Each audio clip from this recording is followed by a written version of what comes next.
Hi friends, leave டைமில் காலையில் சமையல் வேலையை முடிச்சுட்டு உங்களுக்கு கொஞ்சம் போர் அடிக்குது அப்படின்னா இந்த வீடியோ உங்களுக்கு ரொம்பவுமே யூஸ்ஃபுல்லாக இருக்குங்க. எப்படி அப்படின்னா, நீங்கள் வந்து ரொம்ப கஷ்டப்படாமல் ஜாலியாக இந்த வீடியோ பார்த்துட்டு கூட நீங்கள் கிச்சன் க்ளீன் பண்ண ஸ்டார்ட் பண்ணலாம். கிச்சன் ஃபுல்லாக க்ளீன் பண்ணலைங்க. காலையில் நான் பூரி சுடலாம் அப்படிங்கிறதுக்காக மாவெல்லாம் ரெடி பண்ணிட்டேன். மாவு ரெடி பண்ணி முடிச்சதுக்கப்புறம் இப்போ என்ன பண்ணலாம் அப்படின்னா, கிச்சன் கவுண்டர் டாப்னு ஒரு ஸ்டாண்ட் வச்சுருக்கு இல்லைங்களா, அது கொஞ்சம் ஒரு மாதிரியாக இருக்குது. அதாவது அங்கங்கே எண்ணெய் பிசுபிசுப்பாக இருக்குங்க. அது எப்படி ஈஸியாக க்ளீன் பண்ணலாம் அப்படிங்கிற வீடியோ இன்றைக்கி உங்கள் கூட ஷேர் பண்ண போகிறேன். ஸோ வீடியோ ஃபுல்லாக பாருங்கள். எந்த மாதிரி வீடியோ வேணும் அப்படின்னு கீழே கமெண்ட்டில் மறக்காமல் எங்க கூட ஷேர் பண்ணுங்கள். இந்த வீடியோ பார்த்து உங்களுக்கு யூஸ்ஃபுல்லாக இருக்குன்னு நினச்சிங்க அப்படின்னா லைக் ஷேர் பண்ணுங்கள். நம்ம சேனல் ஃபர்ஸ்ட் டைம் வர்றீங்க அப்படின்னா சப்போர்ட் பண்ணுங்கள். இட்லி தோசைக்கு மாவில்லை, அது மட்டும் இல்லாமல் கொஞ்சம் பூரி சாப்பிட்லான்னு தோணுச்சுங்க. அதனால பூரி மாவு, அதாவது கோதுமை மாவு பிசைஞ்சு இந்த மாதிரி உருண்டை பிடிச்சி எடுத்து வச்சுருக்கேன். பூரி சப்பாத்தி எது வேணாலும் போட்டு எடுத்துக்கலாம், நம்மளோட இஷ்டம் தான். எனக்கு கொஞ்சம் பூரி சாப்பிட்லான்னு இருந்துச்சுங்க. பூரி வித் உருளைக்கிழங்கு குருமா சூப்பராக ரெடி பண்ணியிருக்கேன். இப்போ கீழே ஒரு நியூஸ் பேப்பர் போட்டிருக்கு இல்லைங்களா, இன்னைக்கு கிச்சன் கவுண்டர் டாப் தான் பூரி சாப்பிட்டு க்ளீன் பண்ண போகிறேன். இருந்தாலும் ரொம்ப அழுக்காக இருந்துச்சு அப்படின்னா க்ளீன் பண்ண இன்ட்ரெஸ்ட்டே இருக்காது இல்லைங்களா, அதனால ஜஸ்ட் ஒரு நியூஸ் பேப்பர் போட்டிருக்கேன். நீங்கள் எப்போ பூரியோ சப்பாத்தியோ எது சுட்டாலும் சரிங்க, இந்த மாதிரி கீழே ஒரு நியூஸ் பேப்பர் போட்டிங்க அப்படின்னா ஃபுல்லாக நம்ம க்ளீன் பண்ணாமல் டக்குன்னு தூக்கி போட்டு போயிட்டே இருக்கலாம். இப்போ பூரி பாருங்கள் சூப்பராக ரெடி ஆயிடுச்சு. உருளைக்கிழங்கு குருமாவும் வச்சாச்சு. சாப்பிட்டு நம்ம மற்ற வேலைகள் ஸ்டார்ட் பண்ணலாம். பூரிக்கு வந்து கறி குழம்பு, முட்டை குழம்பு எல்லாமே நல்லா இருக்குங்க. ஆனால் ஃபஸ்ட்டு எனக்கும் என் ஹஸ்பண்டுக்கும் ரொம்ப பிடிச்சது என்ன அப்படின்னா இந்த உருளைக்கிழங்கு குருமா தாங்க. உருளைக்கிழங்கு குருமா வந்து ரொம்ப டேஸ்ட்டாக இருக்கும். அதனால் நான் உருளைக்கிழங்கு குருமாவே ரெடி பண்ணிட்டேன். சாப்பிட்டு முடிச்சுட்டு நார்மலாக இருக்கிற பாத்திரம் ஃபுல்லாக வாஷ் பண்ணி எடுத்துகிட்டு ஒரு அரை மணி நேரம் ரெஸ்ட் எடுத்துகிட்டு இப்போ கிச்சன் கவுண்டர் டாப் க்ளீன் பண்ண வந்தாச்சுங்க. இப்போ இந்த ஸ்டாண்ட் பக்கத்துலேயே இருக்கிறதுனால, கேஸ் ஸ்டவ் பக்கத்துலேயே இருக்கிறதுனால ஃபுல்லாக எண்ணெய் பிசுபிசுப்பாக இருக்குங்க. பட் இந்த ஸ்டாண்ட் இருக்கிறது எனக்கு ரொம்பவுமே யூஸ்ஃபுல்லாக இருக்கும். ஸ்பேஸ் சேவிங்க்கு ரொம்பவுமே ஹெல்ப்ஃபுல்லாக இருக்குங்க. இந்த ஸ்டாண்ட் பற்றி சொல்லணும் அப்படின்னா நிறைய பேர் கேட்டிருக்கீங்க, ஆன்லைனில் இருந்தால் லிங்க் கொடுங்கன்னு கேட்குறீங்க. திருப்பூரில் இருக்கிற எல்லாத்துக்குமே தெரியும்னு நினைக்கிறேன். திருப்பூர் அனுப்புறப்பாளையம் இருக்கு இல்லைங்களா, அங்கே தான் இந்த ஸ்டாண்ட் வாங்கியிருந்தேன். இது ஒரு ரேட் பார்த்துட்டிங்க அப்படின்னா நான் வாங்கும்போது 5-6 வருஷத்துக்கு முன்னாடி வாங்கியிருந்தேன். அப்போ வந்து ஒரு 1200 வந்துச்சுங்க. இப்போ ரேட் எவ்வளோன்னு எனக்கு தெரியல. நான் அந்த சைடு போனேன் அப்படின்னா கண்டிப்பாக அவங்கக்கிட்ட கேட்டு உங்ககிட்ட சொல்கிறேன்.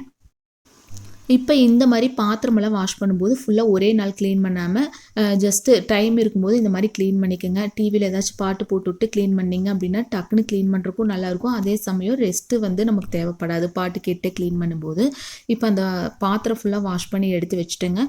ஒரு 5-6 சம்படம் அந்த மாதிரி தான் இருந்துச்சு. அது ஃபுல்லாக க்ளீன் பண்ணி வெயிலில் காய வச்சாச்சு. நெக்ஸ்ட்டு வந்து இந்த மாதிரி கேஸ் ஸ்டவ் கவுண்டர் டாப் மட்டும் க்ளீன் பண்ணிக்கலாம். கிச்சனில் நான் வேறு எதுவுமே க்ளீன் பண்ணலைங்க இன்றைக்கி. இந்த மாதிரி கவுண்டர் டாப் மட்டும்தான் க்ளீன் பண்ணுறேன். இப்போ ஆல்ரெடி நம்ம சேனலில் வீடியோ கூட போட்டிருக்கேன். ஷாம்பு, லிக்விட் எது வச்சு வேணாலும் க்ளீன் பண்ணலாங்க. நல்லா க்ளீன் ஆகும். பட் நுரை வந்துட்டே இருக்கிற மாதிரி இருக்கும் அப்படிங்கிறக்காக நீங்கள் வந்து ஒரு கம்ஃபோர்ட் இருக்குது இல்லைங்களா, அது வந்து தண்ணியில் நல்லா மிக்ஸ் பண்ணி இந்த மாதிரி தெளித்து விட்டு ஒரு 10 நிமிஷம் விட்டு அதுக்கப்புறம் க்ளீன் பண்ணிங்க அப்படின்னா சூப்பராக க்ளீன் ஆகுங்க. கேஸ் ஸ்டவ் க்ளீனிங் வீடியோ கூட நான் தனியாக ஷேர் பண்ணியிருக்கேன் இந்த மாதிரி. இப்போ நீங்கள் சோப்பு, லிக்விடு, ஷாம்பு எதை வச்சு வேணாலும் க்ளீன் பண்ணலாங்க. சூப்பராக க்ளீன் ஆகும். பட் என்ன பிரச்சனை அப்படின்னா நல்ல தண்ணியாக இருந்துச்சு அப்படின்னா நுரை வந்துட்டே இருக்குங்க. இந்த மாதிரி கம்ஃபோர்ட் வச்சு நான் ஒரு டைம் க்ளீன் பண்ணேன். எனக்கு ரொம்பவுமே பிடிச்சதுங்க. அதுலேருந்து ஒரு 2 வருஷமாக நான் கம்ஃபோர்ட் வச்சு தான் க்ளீன் பண்ணிகிட்ருக்கேன். இதை வச்சு க்ளீன் பண்ணும்போது நுரை எதுவும் அவ்வளோவா வராது. அதே மாதிரி பார்த்துட்டிங்க அப்படின்னா அழுக்கும் சூப்பராக போகுதுங்க. எண்ணெய் பிசு எதுவுமே இல்லாமல் இருக்கும். சேம் டைம் பார்த்துட்டிங்க அப்படின்னா அந்த தொல்லை, எறும்பு தொல்லை, கரப்பாம்பூச்சி தொல்லை எதுவுமே இல்லாமல் இருக்குங்க. கிச்சனுக்குள்ளே நம்ம என்ட்ரு ஆகும்போது நல்லா ஸ்மெல் ரொம்ப நல்லாயிருக்கும். இப்போ என்னோடய கேஸ் ஸ்டவ் பார்த்துட்டிங்க அப்படின்னா ஏதாச்சும் சிந்துச்சு அப்படின்னா கேஸ் ஸ்டவ் கீழே எதுவும் அவ்வளோவா போகாது. இருந்தாலும் நான் என்ன பண்ணுவேன் அப்படின்னா லைட்டாக ஒரு டவல் வச்சு தொடச்சா கூட கீழே ஃபுல்லாக ஒரு டைம் தொடச்சி எடுத்துருவாங்க. அப்போ தான் வந்து ஒரு பேட் ஸ்மெல் இல்லாமல் இருக்கும். அதே மாதிரி அங்கே தொல்லை, எறும்பு தொல்லையும் இல்லாமல் இருக்குங்க. நீங்கள் எப்போ கேஸ் ஸ்டவ் க்ளீன் பண்ணாலும் இந்த மாதிரி ஒரு டைம் க்ளீன் பண்ணி எடுத்துட்டிங்க அப்படின்னா ரொம்ப நீட்டாக இருக்குங்க. இப்போ காலையில் இட்லி தோசைக்கு மாவு இருக்குது, இல்லை சப்பாத்தி பூரி உப்புமா செய்கிறது எதாக இருந்தாலும் சரிங்க. காலையில் பிரேக்ஃபாஸ்ட் முடிச்சுட்டு கொஞ்சம் டைம் இருந்துச்சு அப்படின்னா 2 வாரத்துக்கு ஒரு டைம் கூட இந்த மாதிரி ஒரு அரை மணி நேரம் நீங்கள் கிச்சனுக்காக டைம் ஸ்பெண்ட் பண்ணிங்க அப்படின்னா சூப்பராக க்ளீன் பண்ணிக்கலாங்க. நான் பார்த்துட்டிங்க அப்படின்னா காலையிலே டிஃபன் லஞ்ச் எல்லாமே முடிச்சிருவேன். லீவ் டைம் மட்டும் இந்த மாதிரி காலையில் பிரேக்ஃபாஸ்ட் செஞ்சுட்டு மத்தியானம் வந்து லஞ்ச் ரெடி பண்ணுவாங்க. அப்படி கொஞ்சம் ஃப்ரீயாக இருக்கிற டைமில் நீங்கள் இந்த மாதிரி ரெடி பண்ணி எடுத்துட்டிங்க அப்படின்னா சூப்பராக கிச்சன் நீட்டாக நம்ம மெயின்டைன் பண்ணிக்கலாங்க.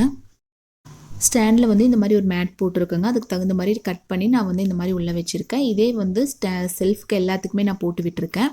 இப்போ இந்த மாதிரி மேட் இல்லை அப்படின்னா நீங்கள் என்ன பண்ணலாம் அப்படின்னா நியூஸ் பேப்பர் கூட தாராளமாக போட்டுக்கலாங்க. இப்படி செய்யும்போது பார்க்குறக்கும் நீட்டாக இருக்குங்க. அதே மாதிரி பார்த்துட்டிங்க அப்படின்னா நம்ம ஃப்ரீ டைமில் வந்து என்ன பண்ணுறது தெரியல அப்படிங்கிற டைமில் கூட நீங்கள் இந்த மாதிரி நீட்டாக க்ளீனாக வச்சுக்கலாங்க. இப்போ கிச்சன் பார்க்குறக்கு ரொம்ப க்ளீனாக நீட்டாகிடுச்சு இல்லைங்களா. இது வந்து ஒரே நாளில் வந்து ஏதோ ஒரு ஃபங்க்ஷன் வருது, இல்லை அப்படின்னா கோவில் திருவிழா வருது, அந்த மாதிரி டைமில் போட்டு எல்லாமே கஷ்டப்பட்டு நம்ம க்ளீன் பண்ணுறதுக்கு இந்த மாதிரி டைம் இருக்கையில் கொஞ்சம் கொஞ்சமாக நீங்கள் க்ளீன் பண்ணி நீட்டாக வச்சுக்கலாங்க.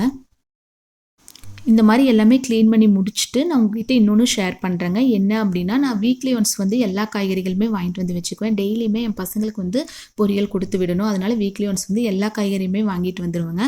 வாங்கிட்டு வந்து தண்ணியில் அலாசிட்டு நல்லா காஞ்சதுக்கப்புறம் நான் பாலித்தீன் கவரில் போட்டு வைப்பேன். போட்டு வச்சோம் அப்படின்னா பாதி காய்கறிகள் எனக்கு வேஸ்ட் ஆகிறது மட்டும் இல்லாமல் அதை ஓப்பன் பண்ணும்போது ரொம்ப பேட் ஸ்மெல் இருக்கிற மாதிரி இருக்குங்க.